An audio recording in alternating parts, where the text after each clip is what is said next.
Hi, friends. Today we are talking with Laura Nash Frisch, CVIC's Vice President of Victim Witness and Visitation. We're going to be talking about House Bill 2015, which provided significant funding for victims of crime. Can you first talk about what the Victims of Crime Act is? Sure. So Victims of Crime Act was actually passed back in 1984, so it precedes even the Violence Against Women Act, and it is covering all victims of crime. So the funding goes for things like advocacy services. Our victim witness program utilizes those funding sources, as well as child advocacy centers across the state of North Dakota also receive VOCA funding, and it's there to really support crime victims who've experienced a crime of some sort. Well, and we've seen a pretty significant increase in this service. I think it was almost 1,500 victims of crime in Grand Forks County alone. Yeah. Over a third of those domestic violence and sexual assault. And this year, the state actually helped to come in through this bill, which is administered through the Department of Corrections and Rehabilitation, to add an additional $7 million. So how does CVIC staff support victims of crime? In our advocacy program, literally it's everything from that 24-hour crisis line call to emergency shelter, supporting victims as they're reporting to law enforcement and helping them get a protection order or restraining order, and just general support for those victims.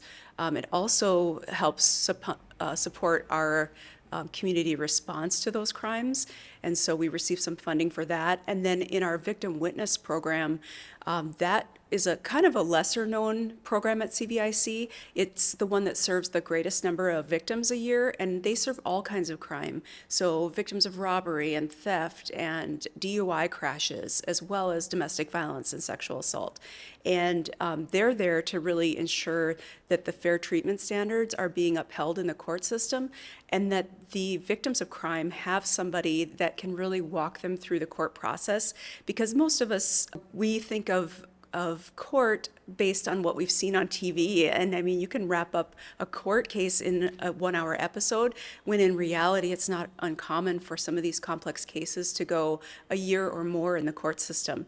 And the victim witness advocates are there from the beginning to the end, from the time the crime is charged through appearing at hearings and giving updates, and all the way through victims' compensation and sentencing of the hearings. And even post-sentencing, they provide support for parole hearings and release dates as well. Yep, there's a lot of communication and emotional support provided Absolutely, by these yeah. advocates. This is the first time I remember it happening, where the state has come forward with additional dollars.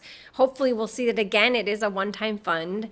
But what do you think this means for victims, to have this extra support?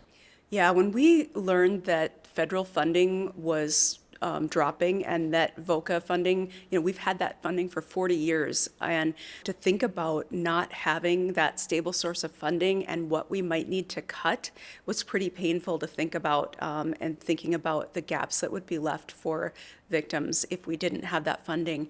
And we were so thrilled when our state partners at Department of Corrections came forward and said, we are going to ask the legislature to fill this gap. And then the hope is that at the federal level, this Victims Crime Act, they'll do some fixing on the funding source there, so that they can get that back up to pre-levels that we've seen in the past. So that's why the state offered the one-time funding. Well, I'm so grateful for you and your team and what you do for victims every day. It's interesting to think about, if you're a victim of crime in Grand Forks County, it's going to be one of 5 people at CVIC that assist you with that. So we thank you so much for being with us today. Thanks, Coiya.